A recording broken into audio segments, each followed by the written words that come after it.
So today we're going to talk about my problem of practice. And actually, my problem of practice started before I even entered this program. I can actually remember having a Zoom call during COVID with Dr. Hoppy and even talking through my idea of this dilemma of teacher retention. So for me, this has been on my heart since I entered this program. And honestly, I would say it's part of the reason why I wanted to grow and do better in my role as a school-based leader.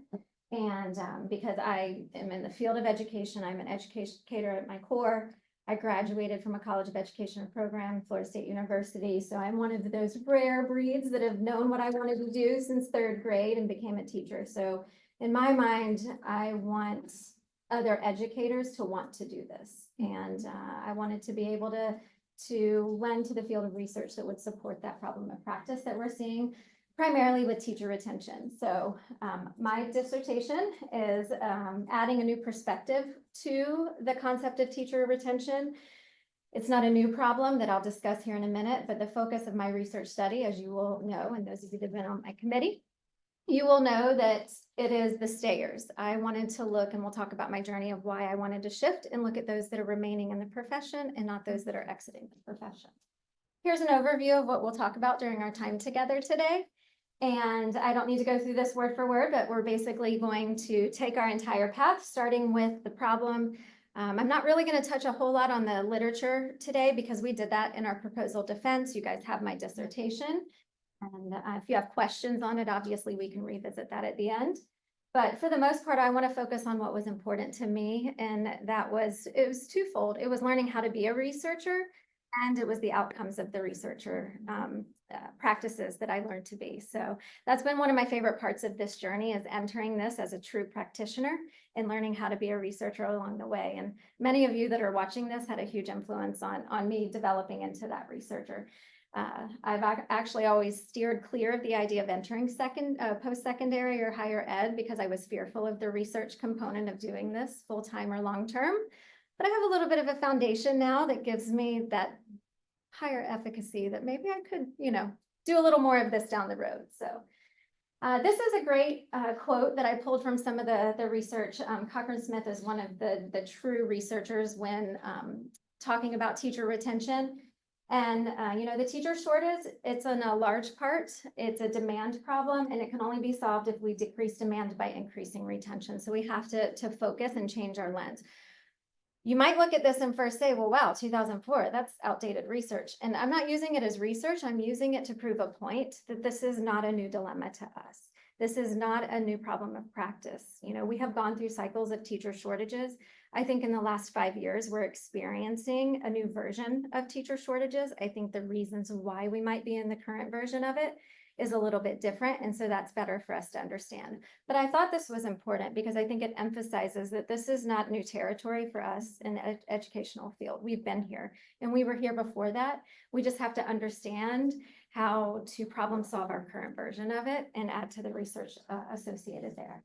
So obviously the purpose of this study, you will hear, is a phenomenological approach that I hope to understand or understand those lived experiences, and I'll talk about why that's important here in a minute, of the teachers that remain in the profession and not so much the teachers that exit the profession.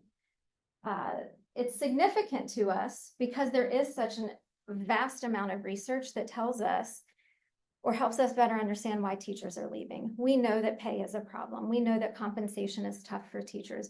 We know that, managing student behaviors. But on the flip side of it, I always say, actually, I had a conversation in the hallway the other day with a group of students. We signed up to work with teenagers. We choose to work with teenagers. So, that behavior student component have come with it. But if we're not equipped to be able to navigate that, that's where it becomes problematic. We know that working conditions influence why teachers are leaving the profession. So there's enough research out there. And in fact, it's grown significantly in the last few years. What I sought to do with my research was look at the gap that I was seeing in the research. There is literature out there associated with why teachers stay, but it's usually sprinkled in with exit literature. If the research or the study is focused on exit decisions, the researcher will incorporate, some viable research that others have done, but there's very few comparatively to the amount of exit literature. There's very little literature on why teachers stay. So I wanted to add to that. So that leads us to my research question. How do secondary teachers describe their experiences and motivations for continuing in the teacher profession amidst a trend of others choosing to leave? Can you stop? Teamwork, see, it's the best committee around. All right, so that brought me to, obviously, I will reiterate my research question for everybody. How do secondary teachers describe their experiences and motivations for continuing in the teaching profession amidst a trend of others choosing to exit? So literature review that we established previously obviously focuses on many of the reasons why teachers stay.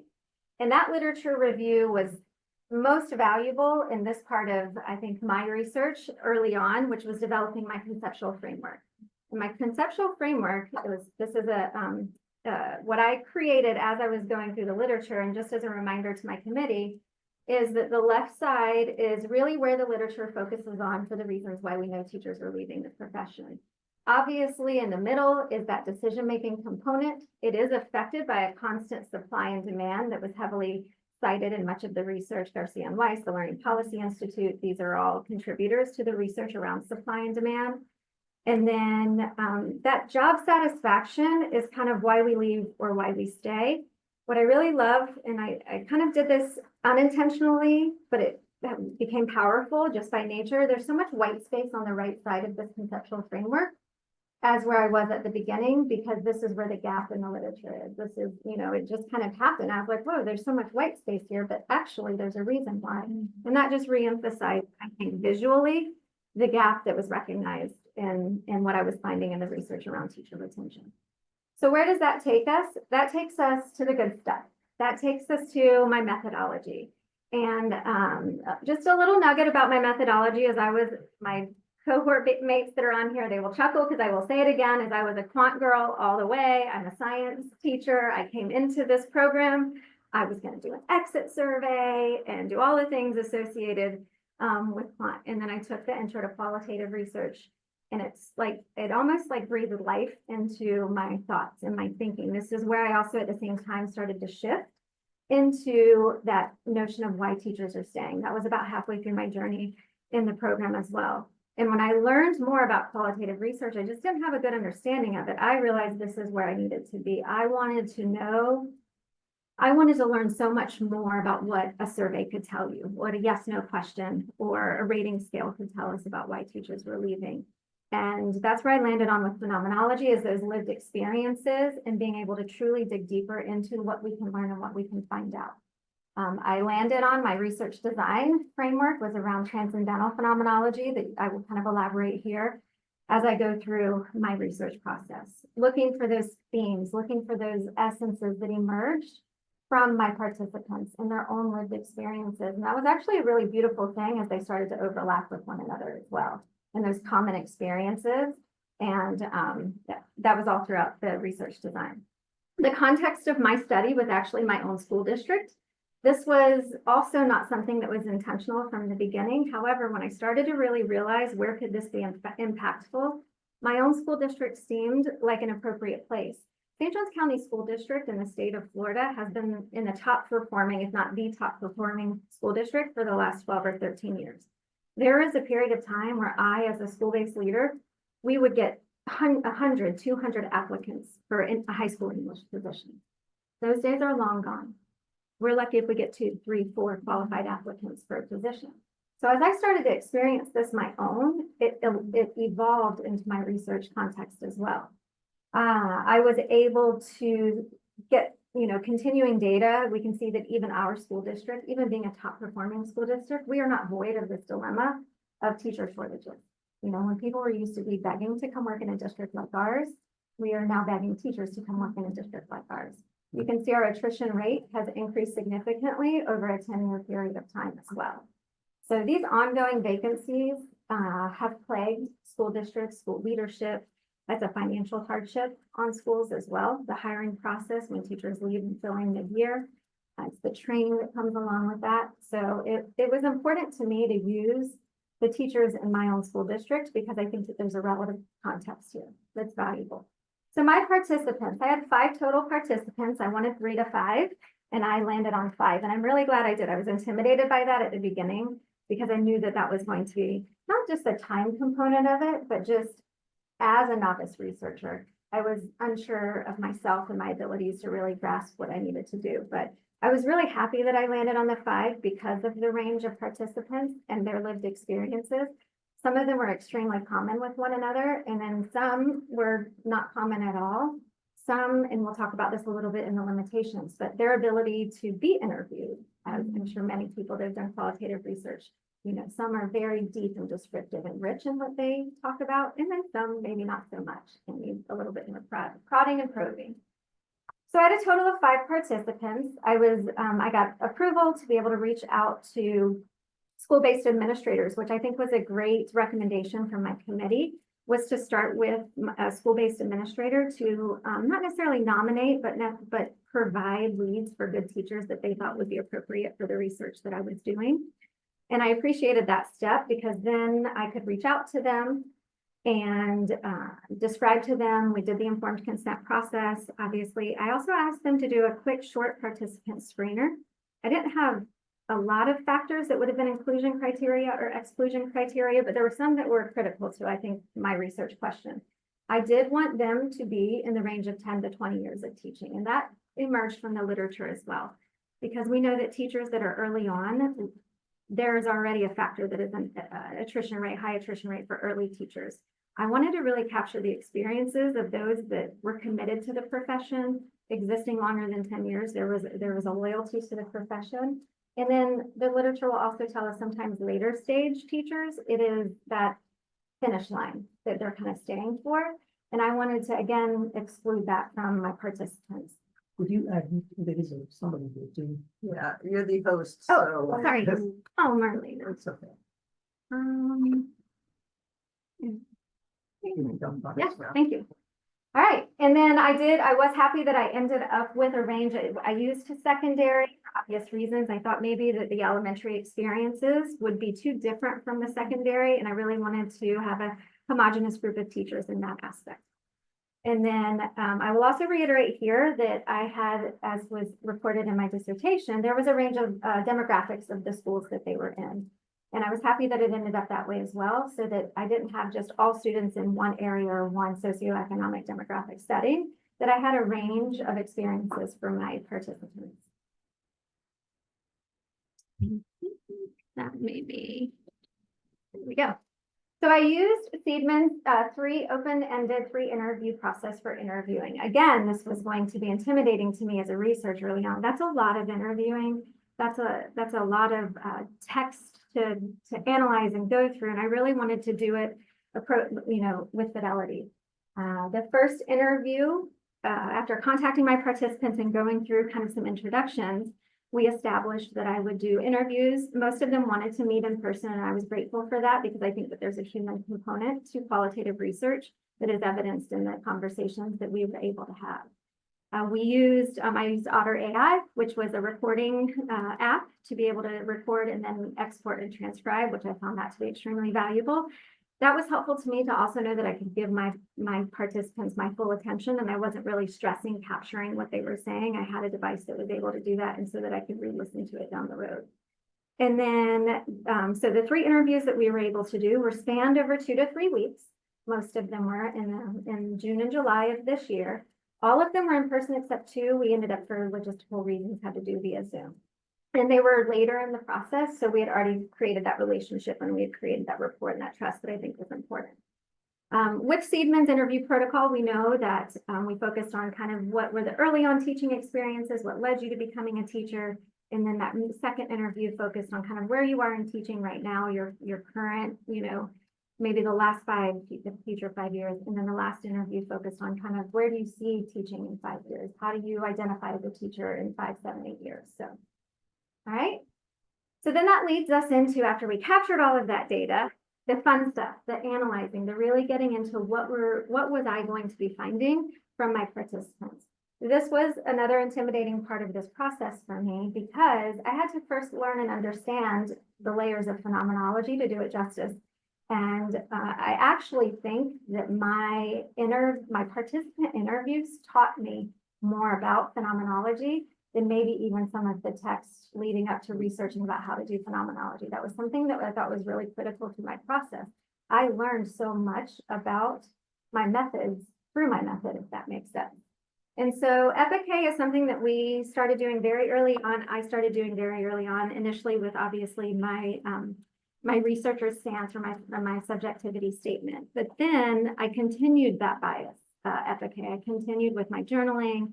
I journaled before interviews and between interviews. I would come home after driving and having all of these thoughts that I would dictate into my phone, and I would, just continue to try to do that. Shifted kind of more into an analytical memoing. I shifted more of my bias into what was I learning about my interview participants. And I was able to also do analytical memoing in kind of tandem with that EPIK process. First cycle coding was that phenomenological reduction, really reducing what my participants were saying into their experiences and actually capturing those significant statements or those significant experiences that I could then begin coding.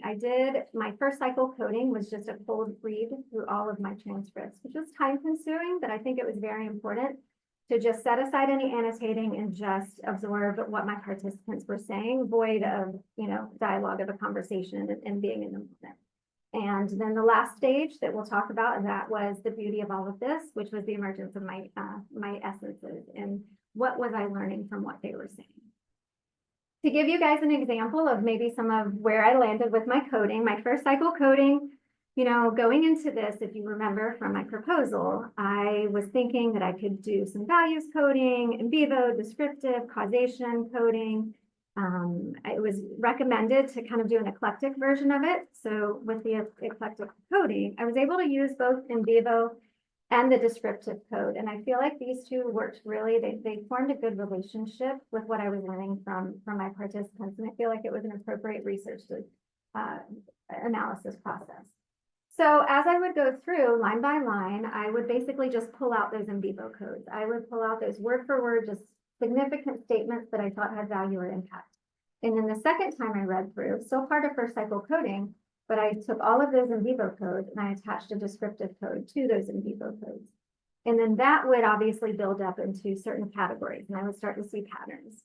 And just to give another example of using kind of that in vivo coding, I would go attach then kind of just a descriptive code to that in vivo code, develop into those categories here. Categories then would start to build and they would develop into what we know as our themes. And then this is where everything that I was learning in coursework and reading started to come alive in my process. And I was able to see really what we were talking about there. You're good. Person won't work. Oh, LaShawn. There you go. No, she's good. I don't know how to use that. Oh, we got another one? That's the thing when they come in. Yeah. All right. So obviously, and then this is just one example of where I landed, and I'll talk about one of my essences here, interpersonal relationships. Okay, I have to get back on my.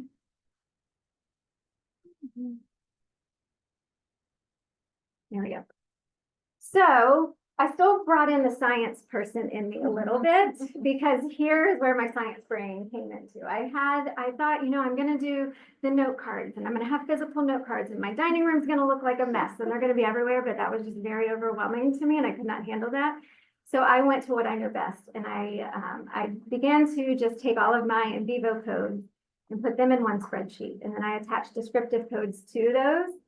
And these are where, and then I started color coding them. And the beauty of that is once I had this massive spreadsheet, they were all color coded, then I could start moving things around and playing around with my data and seeing, okay, this is what is emerging there.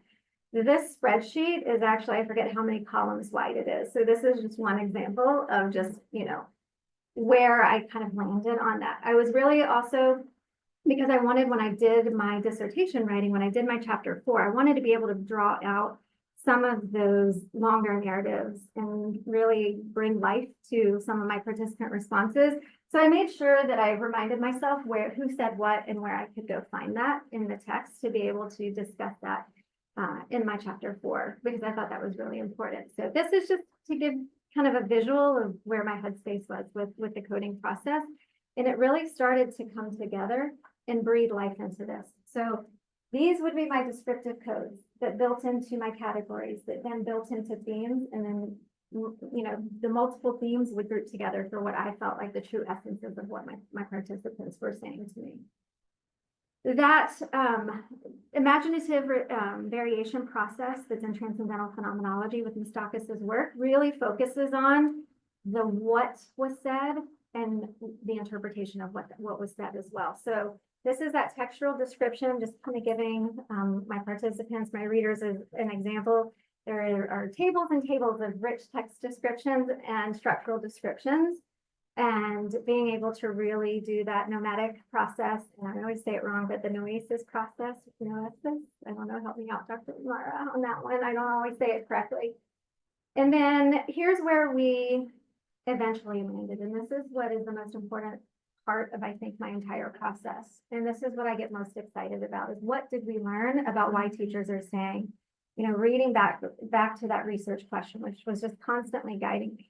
And anybody who's done either qualitative research or phenomenological research knows that it's so easy to get distracted by your text, by what your participants are saying, because you want to go down a rabbit hole, but if it wasn't in line with the research question, it was so difficult at times. And that was really where the analytical memoing came in and helped me. It helped me dismiss what I wanted to talk about and focus what I needed to talk about with my research question. So this is what came about primarily. What we learn about teachers is, at first, when I first began, because self-actualization is what I would say was the overarching, most significant theme. That one and the personal fulfillment and impact on others. And at first I thought, well, this isn't anything that we can do about. That's intrinsic. I can't do anything about making somebody feel purpose about what they do. But the more I got into what self-actualization and what my participants were really saying, I learned that there's actually quite a bit that we can learn from that. What structures can we put in place that, my participants talked about, navigating the difficult situations and learning to, for lack of a better term, don't sweat the small stuff. Don't get so bogged down about what you can't control, whether it's parents, whether it's leadership, administration, legislation, assessments, all the things that kind of put pressure on teachers. I learned that my participants were able to navigate through that. Some of them navigated through that because of other essences that emerged, those interpersonal relationships, those supportive roles with leadership. All of my participants talked about negative experiences in these essences, but essentially it was the positive ones. A new building leader, moving into a different school setting, having a new partner to work with, that peer collaboration was significant with them. So all of those factors were influences that really achieved teachers wanting to stay. Teachers want to do this work. The biggest intrinsic motivator for most of them was that personal fulfillment. Many of my teachers talked about going beyond the curriculum, doing something for students that was outside the bounds of English or math or social studies. It was going into a place where you benefited and you thrived on that email you got 2 years later from that student in college that says, I am majoring in literature because of the love that I developed from your class. All of my teachers would say that didn't happen for them early on, that they shared similar experiences to what the literature tells us about those first 5, 6, 7 years of teaching. Teaching is hard. Teaching is difficult. And for us to be able to stay in it, they had components that came about in what you're seeing here. School administration and leadership is huge in literature, but it's on both sides. It's both why teachers leave, but it's also a huge influence for an impactful influence of why teachers stay. We learned that through the interpersonal relationship, sometimes my participants talked about that this was academic focused. It is that professional learning community model that we know is so important, but it was also just being able to brainstorm with teachers and collaborate and have that peer teacher that was experiencing what you were experiencing, and you could be vulnerable with that person. And that person a lot of times became your friend outside of school as well. Having those strong bonds was something that was seen in 4 or 5 of my participants pretty significantly. Is just having that mentor. Many of my teachers in this study, remember, they were in the 10 to 20 year range. They want to mentor other teachers. They want to be that veteran teacher that helps newer teachers, but they want to see value. They want to feel valued in it. So there's connectedness to that school leadership. There's connectedness to pay. One thing that I didn't talk a lot about in this presentation, but is significant in my dissertation, was I have 287 codes essentially that I landed on, which is a lot to manage, which is where that spreadsheet came in handy. But I had 87 codes that I kept in the background because it was also valuable to what I think that I was seeing in my research, is that I did see the barriers. Teachers did talk about feeling devalued with compensation and pay, especially recently in Florida and what our teachers have been going through. That came up quite significantly. But it was having those growth mindset skills that came in self-actualization. It was developing the skills along the way that allowed you to just say, you know what, it's always going to be like this. And I'm here because I have purpose. I'm here because I'm good at what I do. I feel confident in what I do. I'm efficacious when I come to work every day. And I've seen the growth in that. And I have a team of people around me that support me being that, whether it's my colleague or whether it's my leadership.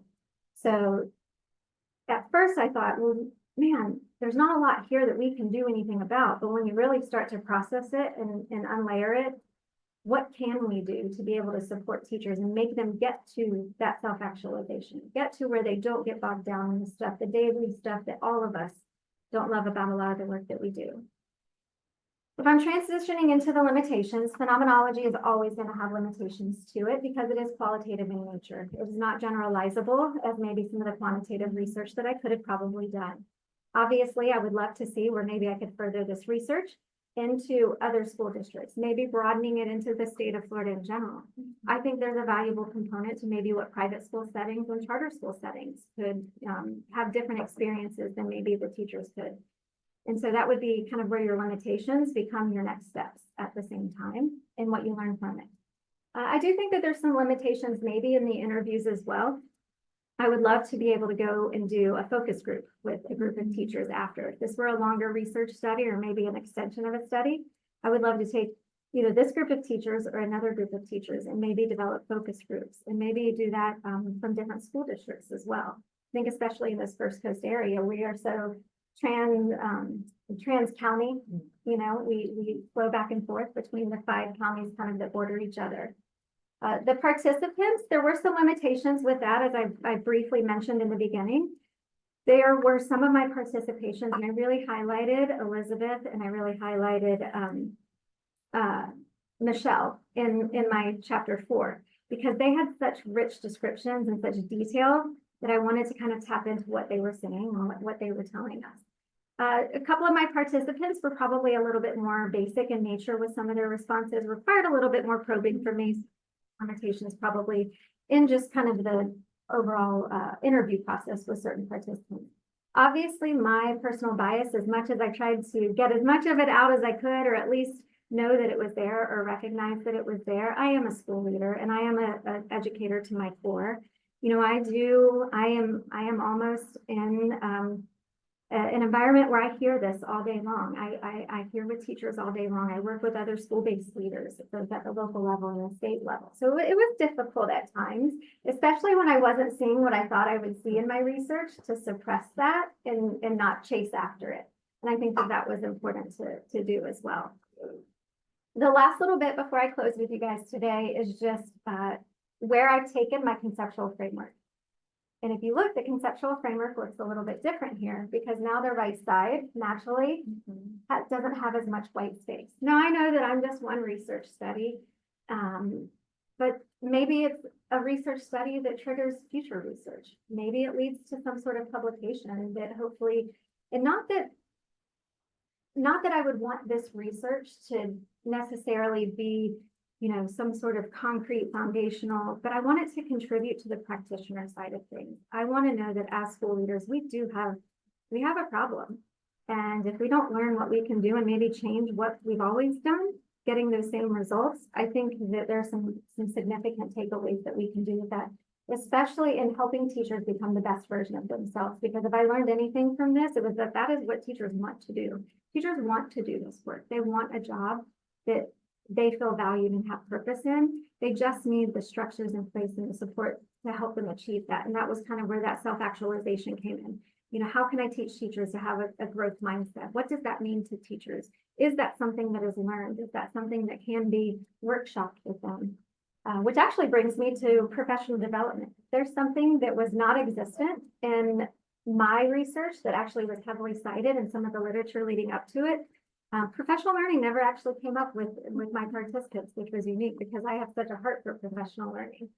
So maybe that's where another way of future research could go, is how we can marry those two ideas. So in closing, the implications then, and I've kind of touched on both of these, but implications for research, I was able to talk about with my conceptual framework is I definitely think we closed the gap. I was able to, have a little bit of an impact on my one study. But if my one study becomes a focal point of somebody else's, and if I can have kind of any sort of ripple effect, then I feel like that this has contributed to something that is very important in our profession and invaluable. I definitely think that we have a little bit better of an understanding of why teachers stay. I know that I do. I had my own reasons why I thought maybe they did, but I have new reasons for sure.